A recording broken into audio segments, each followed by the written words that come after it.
So welcome back to DC Silver Age Storytime, and today's story comes from More Fun Comics number 58 from January 1943, and we're back in the Golden Age. A restful refuge for the ailing, a soothing shelter for the sick and injured. Such is a hospital, merciful citadel of modern medical science.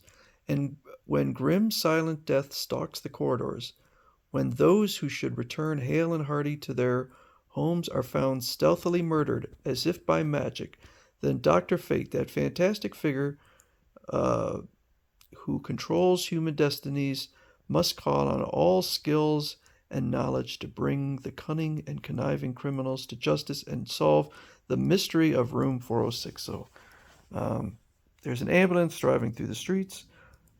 Here comes a doctor. Where's the injured man? And so Kent Nelson, as we've seen, is now a doctor, or at least a intern. Up there on a girder. We couldn't get him down because his arm is caught under a beam. Then I'll have to climb up to him. Out of the way, please. So he climbs, I don't know, 10 stories up. I hope the doctor comes soon. I can't stand this much longer. So he goes up and apparently pulls this massive girder aside. Now to relieve your pain and treat your wounds. Thanks, doctor. I feel sleepy. So he takes him and apparently climbs down, holding onto a girder with this guy over his shoulder, which is a pretty amazing feat. As he's going back to the hospital, he comes across another man.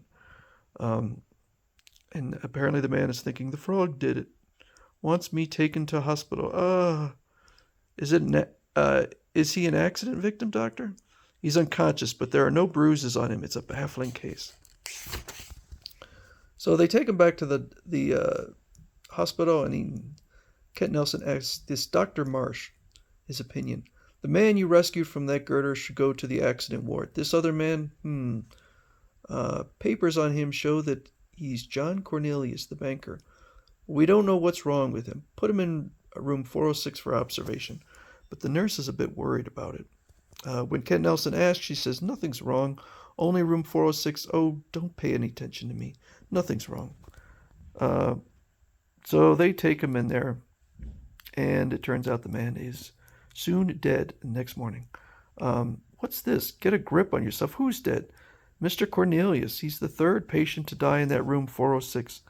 That's what I wanted to tell you yesterday. What was the cause of death? Nobody knows. I thought at first it might be a coincidence, but now I'm sure it's murder because this card was found on the body of Mr. Cornelius. So dies every patient who enters room 406. This is very serious. I'll have to speak to Dr. Marsh about this. It's fantastic, Nelson. Cornelius had no enemies. Wonder how he knew that. Who would commit the murder? But somebody did commit murder, Dr. Marsh. Perhaps you can think of a clue. Yes, of course. Two-Gun O'Hara, the gangster, occupied room 406 after he was shot. Say, perhaps his loot is hidden in there. Perhaps. Seems to me this is a case for Dr. Fate. So he asks for a vacation and decides what he's going to do is, well, he's going to fake injury and get put in room 406.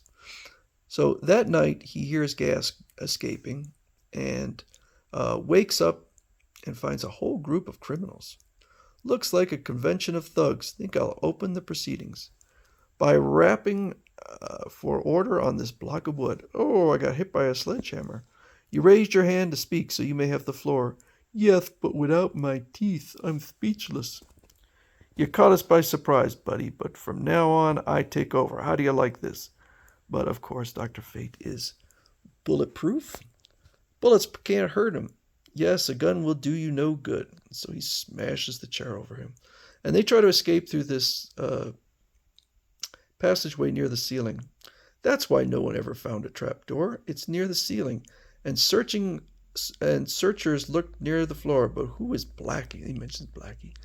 And this criminal was accidentally shot, and he is dying. You can't help. Bullet aimed at you got me. The frog. They're not dead. Don't try to talk. Don't try. But too late. He's dead. So Dr. Fate uses his crystal ball and discovers the frog is in his hideout near a lake. hope he doesn't mind unexpected guests dropping in. So he treats it like, it's the frog. But this is our first time ever seeing the frog. So he heads out. His magic ring is glowing, but he doesn't see the frog's hideout, but decides it must be underwater. This probably leads to an airlock. Now I push this button to see if I'm invited in. I thought that was how it worked. Here is where the frog almost croaks with joy at seeing me, so he goes in there. It's fate. Yes, frog, fate, destiny, call it what you will. No, he means your name is Dr. Fate. What you're going to see is a swing. So Dr. Fate knocks him on the ground, but you forgot, Dr. Fate, that a frog has powerful legs. It's your turn to rest. So he knocks Dr. Fate. So much for his invulnerability. And they escape and then start letting in the water. But Dr. Fate finds a gas cylinder like the one in the hospital, starts to let the gas out, and then lights a match, which apparently causes an explosion, although we don't see it. That mixture of gas and air was explosive, and the pressure created by the explosion overcame the pressure of the water outside. So he can handle all that, the explosion of the gas and flame, but he can't handle a kick from the frog. Again, there's no hideout, so he's using his crystal again, but cannot find it. But this time it's in the air. So that's where the frog is. One big gas bag hides inside another. So he goes in there. It's Dr. Fate again. I thought he drowned. I don't like the water, so I thought I'd come up here. And he starts knocking him out. So you're swallowing air like all the other frogs, eh, frog? But the frog jumps out of the balloon, and Dr. Fate discovers the prisoners. John Cornelius, you're supposed to be dead. So are these men. We were all put in room 406 of the hospital. A special gas stopped our breathing. Our unconscious bodies were stolen, brought here, and revived. The frog wanted to collect our insurance. He threatened to kill us for good if we didn't get our families to cooperate. He wanted to make sure you didn't talk. Well, I'll get these thugs to the police, and then... He goes back to Dr. Marsh. Dr. Marsh, you pronounced the patients from 406 dead. As a doctor, you should have known better. They were only unconscious. Dr. Fate, how dare you accuse me, a real physician? But he pulls off the costume, and it's the frog. I knew you weren't a real doctor when a man died without apparent cause, and you didn't insist on an autopsy. So now I'm going to teach you some anatomy. First, I hit you in the thorax, then the abdomen, then the solar plexus. What? He kidnapped the real Dr. Marsh, disguised himself, and took the doctor's place. Now he'll take a patient's place. Now put him in room 406. Hello, Dr. Rowland.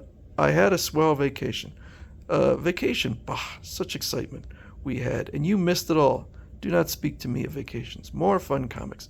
Fills your prescription for an exciting time with the adventures of the fantastic Dr. Fate, man of destiny. Don't miss his phenomenal feats in the next issue. I actually thought this story didn't really make sense, but then when I thought about it, I go, okay, his plot actually is kind of somewhat airtight. The only problem is, why continue to put them in the same room? And why leave that note? That doesn't make sense. Not only does it draw attention to room 406, but it probably makes the insurance companies curious. So a better than average story for this time with Dr. Fate, but still not a great story.